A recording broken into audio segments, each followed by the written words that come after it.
তিনজন মানুষের জন্য 1.5 কেজি চাল নিয়েছে আমার বর। সকালে আজ ঘুম থেকে উঠতে একটু লেট হয়েছে, আর একা হাতে বাড়ি সামলানোর আজকে হচ্ছে ডে 2। ফার্স্টেই ঘুম থেকে উঠে যখন দেখলাম 1.5 কেজি চাল নেওয়া হয়েছে, তখন মাথাটা জাস্ট গরম হয়ে গেছে। বাট নিজেকে শান্ত করলাম আর নিজেকে এটাই বোঝালাম যে অ্যাটলিস্ট করার চেষ্টা তো করেছে, এটাই অনেক। এটাই বা কজন স্বামী করে, তাই না? সকালবেলা আজকে ব্রেকফাস্টে বানাবো বাবানের জন্য প্যানকেক, আর আমাদের জন্য বানাবো রুটি আর সাথে আলু চচ্চড়ি।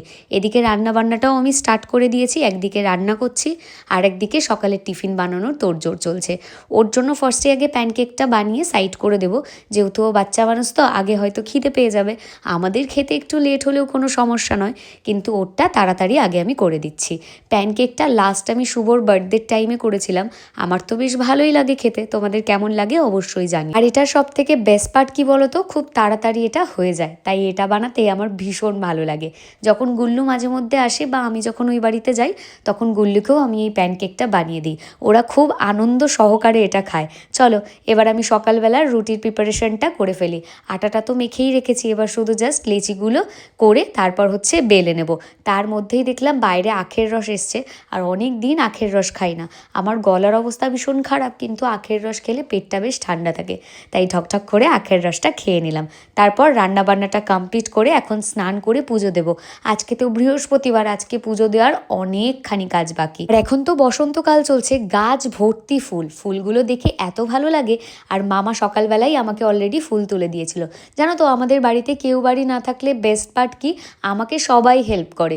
শুভও ভীষণ হেল্প করে, মামাও ভীষণ হেল্প করে, তাই আমার পুরো বাড়িটা সামলাতে কোনো অসুবিধা হয় না। আমরা সবাই মিলে সব কাজগুলো করে নিই।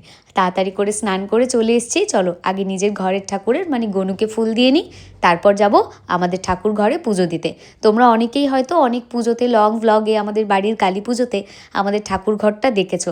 আমাদের ঠাকুর ঘরটা কিন্তু ভীষণ সুন্দর, আর আমাদের ঠাকুরের সিংহাসনে এমন কোনো ঠাকুর নেই যেটা নেই। এরপর থেকে জানো তো আমি তেমনভাবে এই বাড়িতে কিন্তু পুজো দিইনি, সবটাই মা করে।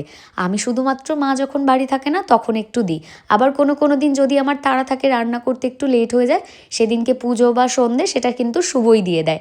আর ও খুব ভালো শঙ্খ বাজায়, আমি তো এই বাড়ির শঙ্খটা এখনো পর্যন্ত ভালো করে বাজাতেই পারি না। ভেবেছি নিজের জন্য একটা অন্য শঙ্খ নেব। এই বাড়ির শঙ্খটা না আমি ঠিকঠাক একটা ভালো বাজাতে পারি না। সবাই জানো তো সব শঙ্খ কিন্তু বাজাতে পারে না, আমি কেন জানি না এই বাড়ির শঙ্খটা এখনো পর্যন্ত বাজিয়ে উঠতে পারিনি। যাই হোক, আজকে যেহেতু বৃহস্পতিবার তাই ভাবলাম সারা ঘরে একটু ধুনো দিই। প্রতিদিন সন্ধেবেলায় এই ধূপ ধুনোটা আমাদের বাড়িতে দেওয়া হয়, আর দিনের বেলাতেও না আমি এটা দিলাম। আমার ধুনোর গন্ধ ভীষণ ভালো লাগে। তোমাদের কাদের কাদের ভালো লাগে অবশ্যই জানিও। সবটা তো তোমাদের সাথে একটা পার্টে শেয়ার করতে পারছি না, নেক্সট পার্টে বাকিটা শেয়ার করব।